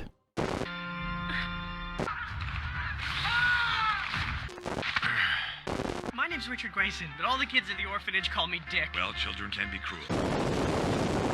Hey, you know what? While we're at it, let's talk about some other things I don't like about this game. In Arkham Asylum, the introduction of Riddler trophies was a very plonky but extremely innovative change in terms of video game collectibles. In the far past, games were built around the idea of collectible little trinkets being the main goal. An entire genre spawned and lived on around the very concept of getting the little thing that is somewhere in the environment. So, when gaming moved on from that era, other games fumbled around with the idea of collectibles in games that are not collectathons. Mainly, large open worlds with a lot to see but almost nothing to do. Arkham Asylum had a very similar philosophy, but a much smaller map. This made the collectible Riddler trophies far more uncommon and much more intimate. Sometimes they were right there in the open to find. Other times they took you to parts of the map you would have never known existed. Occasionally some chattering teeth would roam the halls, indicated by their obnoxious noise. They were often hard to ignore but fairly easy to miss. Destroying these counted towards Riddler's challenge. So if you wanted to complete the game, you better hope you didn't miss any. On top of that, Riddler included these question mark puzzles. Line up the view and make the question mark look like a question mark. Pretty easy, occasionally frustrating, gives the player something to do without pulling them too far out of their own path of play. The final slice of Riddler's challenges is the most special, actual riddles. Quick questions, anecdotes, and hints that playfully point you towards something in the environment. These small notes and trinkets were related to the wider world of Batman in one way or another. Thus, when you gave them a scan, you would unlock lore on the riddle's subject. It had a way of tying the player to the world of Batman, making them go a little out of their way and think outside the box while still granting their mind with the reward of knowledge. Interesting, mind-tickling knowledge. So, when Arkham City rolled around and quintupled the map size, something went very, very wrong with the riddles. There are now more trophies than you will ever even want to collect. They litter every nook and cranny. Were you to actually desire in collecting them, you would constantly have to whip your head in every direction every single time you enter a room. Sometimes they're blatant, sometimes they're hidden. A lot of the time, they make you work for it, where in the past you only really needed to worry about picking them up as you pass by or the occasional trophy requiring a shot from the Batclaw. Arkham City decided that it might be even more interesting to add several layers of complexity on top. Whether it is a test of skills or a new gadget required, Arkham City will put the player through small, gamified challenges, all for the reward of of a measly Riddler trophy. Sometimes the tasks given are so remarkably mundane that a chimp could solve them. Other times, the challenge is a little more complex, requiring a quick Google search to ensure that your sanity is still intact. These wacky contraptions and traps are strewn throughout the game. You have no idea when you will stumble upon one, and while this could add a certain level of variety and spice to something like the overworld map of Arkham City, some of these riddles appear on the way to extremely important story moments, meaning that you are constantly being pulled in one direction by the narrative and then being halted by the gameplay. When I was younger, I don't think I had too much of a problem with this mindset, especially considering that Arkham City was part of the generation that normalized this sort of game design. However, as I am now, after many years of being battered by the trinket hunt in every video game that I even mildly want to enjoy, I'm just so sick of being given the start and stop treatment. It would be one thing to say that Riddler trophies changed their philosophy, that instead of simply lying around, you now have to work for the items. But there wasn't a change. Arkham City simply took the first approach and stacked their new idea on top, in almost the most literal way possible. Sometimes, a trophy is sitting around in a corner. Then, not even a few steps away from that is a trophy that will make you work for it. The two concepts are never equal, and the fact that both can exist right next to each other makes them incomprehensible in their design philosophy. The one that makes you think and forces you to consider how to get it is a fair and reasonable challenge, but when the next one is just sitting on the ground somewhere, it's almost insulting. The two do not get along in concept, yet here they are, making each other look worse. And that's not even highlighting the sheer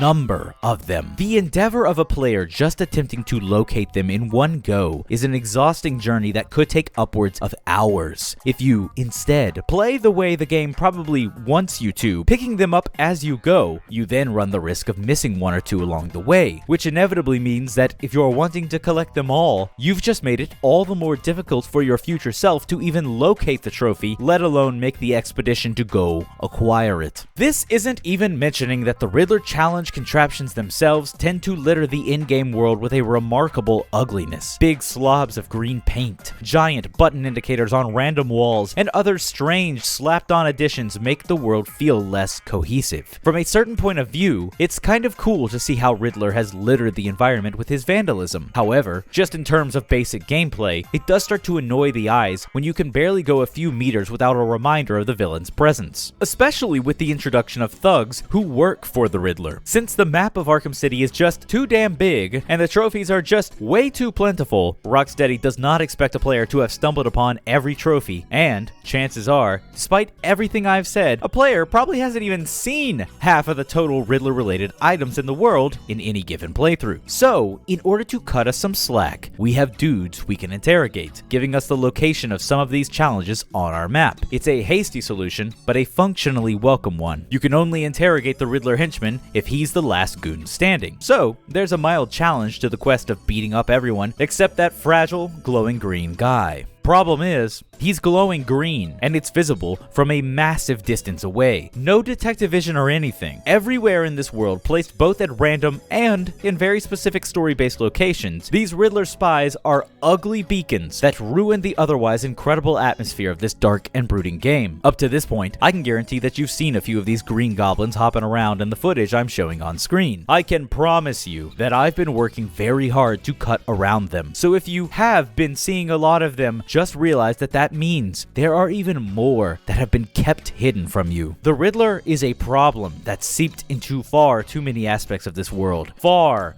too many. I mean, I didn't even mention the fact that Riddler trophies aren't even exclusive to Batman. There are a horde of trophies that are only obtainable when playing as Catwoman. Some of them are in the Catwoman sections in regular gameplay. Most are not. The game expects you to beat Arkham City's story and then return to countless tiny sections of the map with Catwoman just to pick these stupid little trophies up. In Arkham Asylum, I collected every single Riddler trophy, did every single riddle, and broke every little set of chattering teeth. Not because I was made to, but because I wanted to. It was a light, enjoyable treasure hunt. By the end, I thought it was very worth my time. Hell, even in Arkham Knight, a game I've tried hard not to mention in this video, I did every single thing that game had to offer. No guide needed or even desired. I thought it was pretty enjoyable. In Arkham City, no. No, I have never, except for the sake of this video, collected everything. It's too much. It's way too much. It far exceeded the point of being an enjoyable treasure hunt and entered the territory of being a miserable checklist of chores. The redeeming factor is this: the riddles, as in the actual text-based questions, are still so enjoyable. The tiny nuggets of Batman mythos hidden away add so much to the contextual existence of this world and these characters. The riddles, even when they're occasionally stupid and unnecessary, are some of my favorite parts of this series. I wish nothing ill on them, and am honestly so sad that I even have to include them in the same conversation as the trophy hunting. That being said, this leads straight into the next thing I don't like.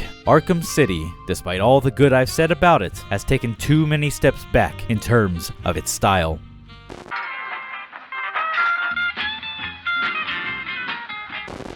Back in Asylum, my favorite thing, as in the thing that made me truly fall in love with the game, was the art style. Concept art, promotional material, and, most importantly, the depictions of the characters in their bios was the big kicker for a young hair. I took one look at these pieces of character art and fell deeply in love. In a way, just by contextually adding these pieces directly into the game, it really helped in influencing the way I viewed the actual game itself. There is a massively impressive and wild comic book feel to the world of Asylum, while still injecting all the juices of a deadly, serious world. Asylum has a look to it that is unique, weird, and captivatingly disgusting. Perhaps in an effort to appeal to a much wider market, Rocksteady took a slight backpedal with Arkham City, and the first to suffer was my beautiful character bios. In place of art is a mere 3D model. Arkham also has plenty of stories that flesh out the world. When you go to look at them, they're given a pathetic image of whatever it is you scan to receive said story. No creativity, no extra work. Does this save on time, money, and asset usage? Well, of course, absolutely. But it is also the first in a rather long line of sacrifices Arkham City makes that starts to chip away at the overall identity Arkham Asylum worked so hard to forge. Batman is still beefed up, the thugs are still roided out of their gourd. Characters generally do not take a massive hit from my complaints here, so much so that I'm sure eyebrows have already been raised at my criticism of the art style. However, I want you to really look at the potential that wasn't seized in some aspects. A good example of exactly what I mean is with someone like Two-Face. You were expecting maybe Two-Face? In Asylum, Two-Face was depicted as such. When we finally got to see him in the sequel, they got very cowardly. Two-Face has been watered down to look more like his topical movie counterpart, removing the style he once had for something more realistic. Boring, to say the least, but he isn't the only victim. Environmental design throughout the entire sequel starts to lean away from the absurdist and starts to agree with the realistic. Buildings occasionally have tweaks to them that lightly accentuate their impossibilities. Some areas of the game are given a spice of life and variety, yet for the most part, Arkham City plays it so extremely safe, refusing to look like a comic booky game and instead trying their darndest to be taken seriously as a gritty piece of violent fiction. The only times I can see that the environment really stretched its legs are in Two-Face's courthouse with its incredible split design that is far deeper than a passing glance would assume, as well as the opening room of the game. Different room, same bit. On top of that, shoved in the corner of the map is Ivy's hiding place, given a similar sense of character from the outside. The point that I want to make isn't that the environmental design is bad, it's that it is inconsistent. There are areas foaming at the mouth with personality in Arkham City, and yet the player will mostly be revisiting the same gray hallways over and over. In a prison full of eccentric and bombastic villains, why wasn't there more attention placed on their personalities creeping into the city overall? Picture, if you will, just how buckwild and crazy the area of the map where Joker has set up his base could have been. Consider the breathtaking possibilities of Penguin's Museum of Oddities. If you have a bit of imagination, it isn't hard to imagine the absurdist art style that this game could have captured. And the more I look back at Arkham Asylum and those delightful character bios, the more I long for what might have been. Like, look at Hush. They took away the only color the guy had, and now he's just mediocre. Am I maybe obsessing on Carlos de Honda's art a little too much and requesting the impossible? A little bit, yes. But my point is that, as great as this game is, as much as it appeals to the wider audience of people, there is definitely a heap of potential that was left on the cutting room floor when it comes to Arkham City. And where it ends up taking us in terms of appearance is just the opposite of my jam. And maybe worse than that, a further point of evidence to say that Arkham City is the most 7th console generation game to ever 7th gen in the 7th generation of consoles. Gray, bleak, and boring became the standard character that dominated the era, and it's just a shame to see it happen in what is otherwise an incredible, near-perfect game. Okay, just one more thing.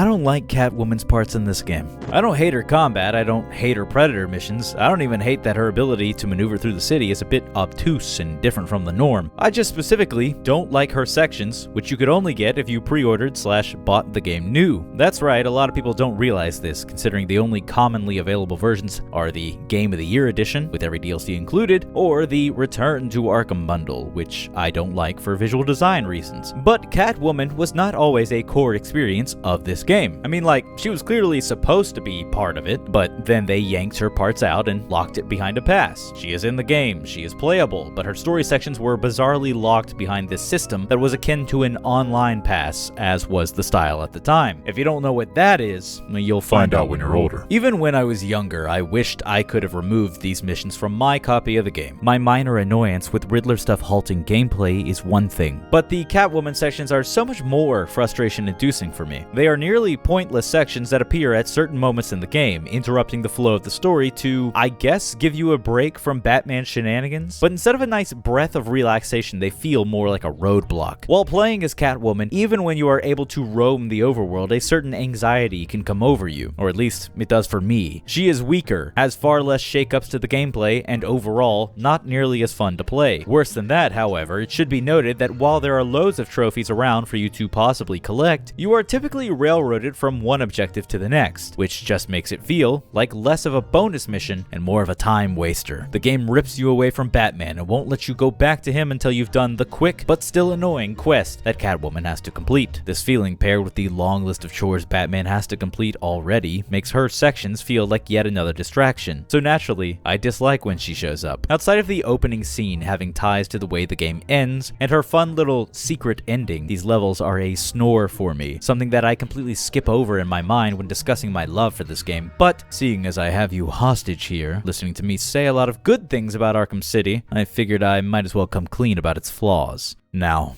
let's get back to the good stuff. You're really sick, you know that, boss?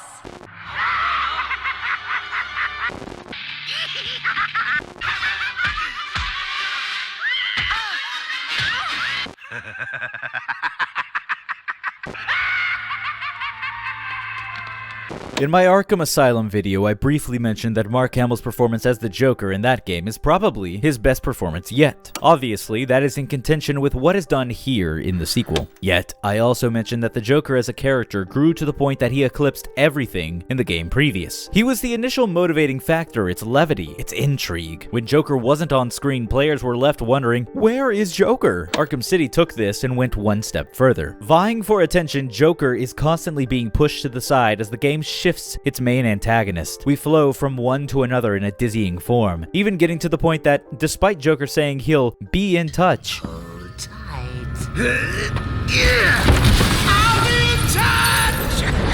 we don't hear from him for long stretches of the game. To remind us he's still in this game, he's relegated to leaving voicemails hidden away in the menus. If you looked away the moment the prompt popped up to listen to his silly recordings, you might never even find out they existed, which is especially criminal considering that one of them is referenced in the game's conclusion. Despite this seeming like a bad thing, it's a very much needed break from the Clown Prince. It doesn't just serve the incoming plot twist by making you forget about him for a bit, it also helps keep his character from growing stale by the game's conclusion. There is truth in the phrase, too much of a good thing, and while I remember my first several playthroughs feeling saddened that we didn't have more Joker, well, I'll talk about that another time. In the first Arkham, Joker was everywhere. His presence was never unfelt. Not just because every escaped thug worked for the Clown Prince, but because he was always yammering on the loudspeaker. Game 1 wanted you to feel almost overwhelmed by his presence. Arkham City swaps Joker out for, well, kinda everyone. You hear random thugs, you hear tire guards, you hear Hugo Strange when flying over the city streets, you hear Penguin in his museum. And yes, that means when the time comes, Joker is back to barking orders at his lads over the loudspeaker. The reduction of Joker's presence is, in some ways, scary. To take a once prominent antagonist and have him take the back seat. However, the open air that it provides gives a feeling of freedom to the story. Who could be the next obstacle is left up to circumstance. The plot is a vehicle, and any number of villains could grab the wheel. But by the end of the game, the narrative begins to focus. Strange is given his position as the larger threat, while Joker is given more personal stakes. The narrowing of the plot as we arrive at its conclusion means that as soon as Strange is dealt with, we know exactly where our plot will go next, where it will end.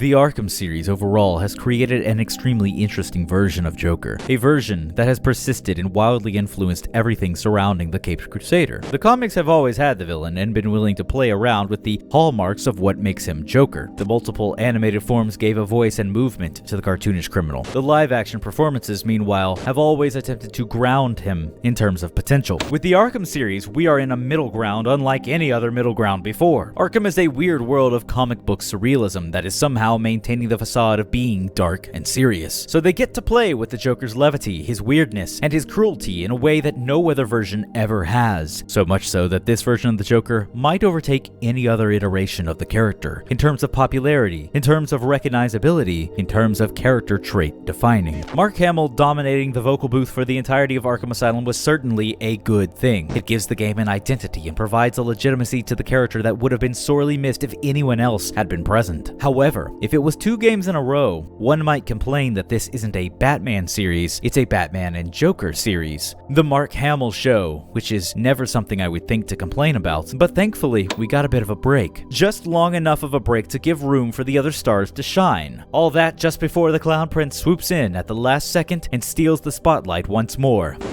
I've been putting it off long enough. Let's talk about the ending. Most anyone that has bothered to click on this video is probably already aware of how the game ends, but for the uninitiated, let's run through it one last time. Joker injected Batman with his dying contaminated blood. We went to Raish's daughter Talia al Ghul, Batman's former lover, to partake of some unspecified blood of the demon that would give Batman just a little more time on the clock. More importantly than that, we grab a sample of Raish al Ghul's immortal blood to be used for a cure. We headed to Mr. Freeze for the cure. While Batman performed aggressive negotiations with him, Harley stole the cure. So we journey back to the steel mill to take on the Joker and get the cure back. When we arrive, Joker is plastering his face on the television, bragging about how beautiful and healthy he is now that he's cured. To prove it, we even throw down with him and his boys. Unfortunate thing, as Professor Strange enacts Protocol 10, a citywide purge induced by helicopter-fired missiles. Batman is crushed under some debris. His life is spared as Talia al Ghul reappears, encouraging Joker to let Batman live in exchange for true immortality. Her father's Lazarus pit is too tempting an offer to ignore, so Joker follows Talia. She makes sure to let Batman know how to find her just before he loses consciousness. The final chunk of the game consists of Batman awakening, saved by Catwoman, then going off to stop Protocol 10, Strange, and Ra's al Ghul again. Without any further distractions, Batman can change his focus to Joker, who, for some reason, is taunting Batman to fall into a trap with Talia as the bait. When Batman finally gets there, Joker demands that Batman hand over the cure, but he doesn't have it. Talia springs her own trap, killing Joker with her sword. The big reveal finally happens when she produces the cure. She swept it from Harley Quinn before she could make it back to Joker. So then, that would mean it's over. Surprise! Mr. J, you look perfect. Ring, ring! So how do you keep a secret from the world's greatest detective? Well, do you know? You stick it right in front of him, right under his long, pointy nose, and wait. Joker wants you to think he's sick. Then wait. Gotcha. You fell for the old fake Joker gag, Batman. Talia!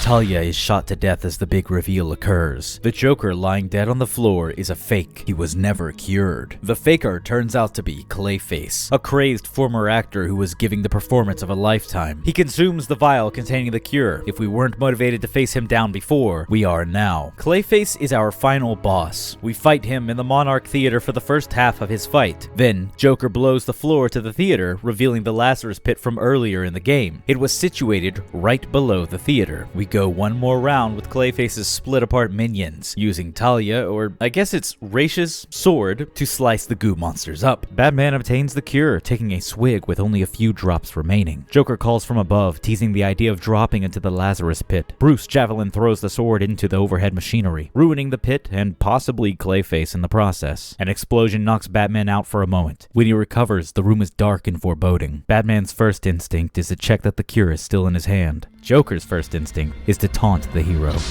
Quick! The cure! What are you waiting for? Come on! I killed your girlfriend, poisoned Gotham in hell. It's not even breakfast. But so what? We all know you'll save me. Every decision you've ever made ends with death and misery. People die. I stop you. You'll just break out and do it again. Think of it as a running gag. No!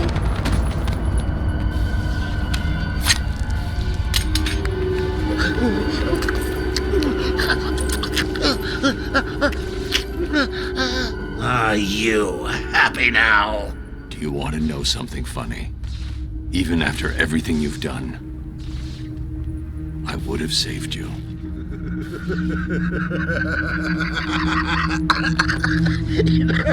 That actually is pretty funny.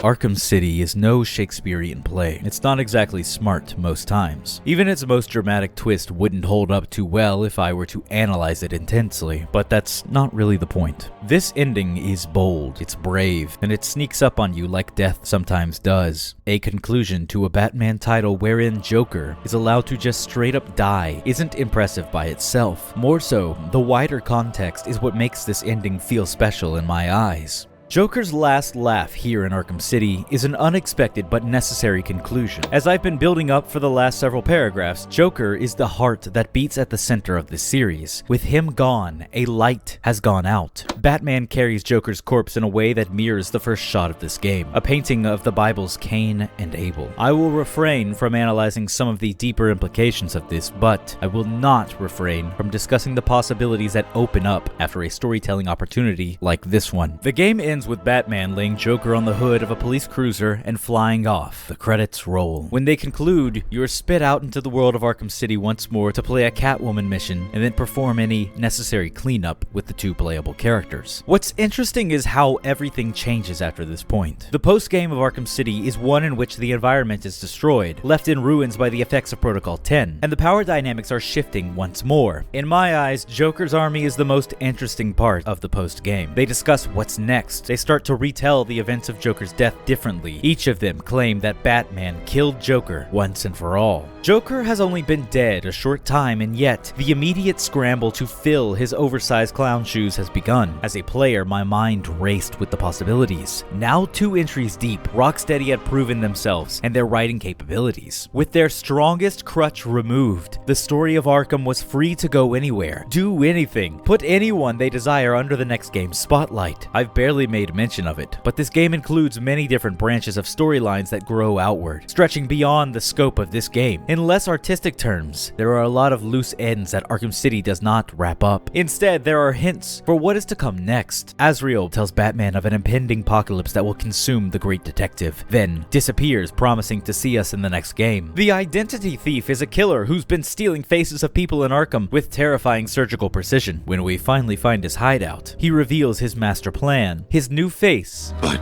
you look just like Bruce Wayne. And his true identity. Then he scuttles off, ensuring we'll meet again. I'll see you later. Okay, On a much smaller scale, a positive pregnancy test can be found by Harley Quinn's old suit, implying that she may be carrying the son of Joker, only further spurred on when she sings a lullaby in the credits of New Game Plus. These are but a small handful of the unresolved plot lines. Rocksteady was smart, very smart. They gave themselves options, never committing too hard to any of them. That being said, the Harley Quinn's Revenge DLC did seem to directly shut down the son of Joker angle, so never mind what I just said about that. Live with me in this bubble I have created for us, this realm where there are loads of places that the story can go. Pretend you don't have access to the next game. Just let this particular ending wash over you, because it is equal parts tragic and equal parts freeing. It's part of the reason why I champion this game so hard. The death of the Joker hit me like a truck as a kid. As I mentioned in my first Arkham video, Asylum is what radicalized me into a super nerd. The reason I became who I am today, and more importantly, the reason why I even knew how much fun the Joker could be, was because of this series. So to give me this character, and then to take him from me, was so very real. Formative even. If Arkham Asylum taught me to hold on, Arkham City showed me how to let go. Reports around this time claimed that this would be Hamill's final time voicing the character of the Joker. Mark Hamill was allegedly misquoted on that, but still, the headline did the rounds enough to reach a youthful hair, and with that news, I was so certain that Joker was done and over with, and with it, we reach a bittersweet conclusion. What is this series without him? Is surviving without Arkham's heart even possible? Let's just pretend time will tell, and leave that question completely unanswered, shall we? Scared of what I'll do? I didn't count on being happy. So I would say that in the last week or so, Batmania has peaked. You left me to die. You left me to die.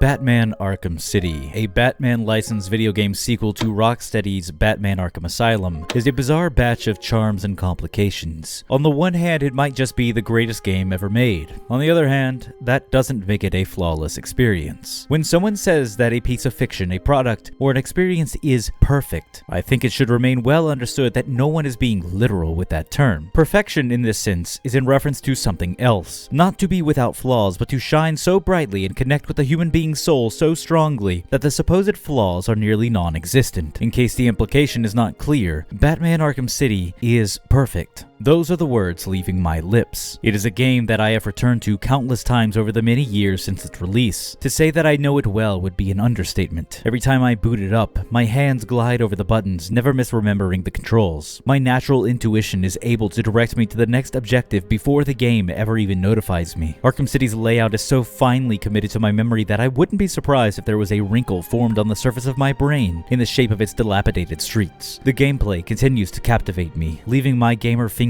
with a hunger for more. Every replay does not lead me to feel exhausted of its story. Instead, I am endeared to its structure. Perhaps it's a calculated design, maybe it's the result of passionate developers, or maybe it's just blissful circumstance. Whatever means it may have been, 2011 Rocksteady sealed lightning in a bottle, and for many, many years I have peered into that jar and wondered, how? Arkham City was the first game I ever got excited for, consumed by what gamers call the hype. The series was one of the only ones in my life where I was there from the beginning, a fan since day one of Game 1. This meant that when a new trailer dropped, I was amongst the many glued to my screen, anticipating its arrival. In a way, I worry that this one game set a bad pace for the rest of gaming to follow, or perhaps I should say a good pace, an unmatchable pace, because ever since then, almost every game I have yearned for has disappointed me in one way or another. But not this one. Arkham City blew my socks off as a young hare, and to this day I struggle to capture the words to truly express how incredible it is. I'd be willing to wager that there is very little I have said in this lengthy video that a dozen other people in similar positions haven't already uttered. Arkham City is of a dying breed, a game that once was at the epicenter of a monoculture of gaming. It was the new hotness, so naturally it spurred on an abundance of pretenders for the throne, even more than its already super successful first entry. I know for a fact I already said this in the first video, but it bears repeating. Even after all this time, no one has been able to make a game that feels as good as this one. Arkham City is both a testament of its times and a monument to what gaming once was. The generation of games that I grew up with during my most formative of years was filled with a sea of mediocrity. Yet occasionally, something broke through the surface of that sea and stood out. These standouts are like pillars upon which we continue to build. Not just in gaming, but in life. Arkham City had a grip on my mind as a child. I drew the characters in my own hideous style. I would use the white and red promotional images as my Facebook background. I even started a channel where I reposted game trailers that I loved, and Batman Arkham City was one of the first ones because it meant so much to me. As a game, Arkham City is pretty good. As an experience that you carry with you for the entirety of your life, it's much more than that. I don't know what it's like to play this game for the first time late in life, and there is a part of me that wishes I could experience it all for the first time again. However, the more sensible side of me knows that I carry this game with me the way I do because of how vital it was to my younger self. How much I carried it with me in my heart. Plenty of days I wonder where I'd be if I hadn't encountered Batman. Plenty of other days, I'm thinking about booting this game up and pounding away on some challenge maps. Doesn't matter how aged this game is, it somehow never gets old. Somehow, Rocksteady followed up perfection. Somehow, they made perfection. And so, these talented individuals get to have the last laugh and take a bow as the curtain closes on one of my favorite experiences in gaming.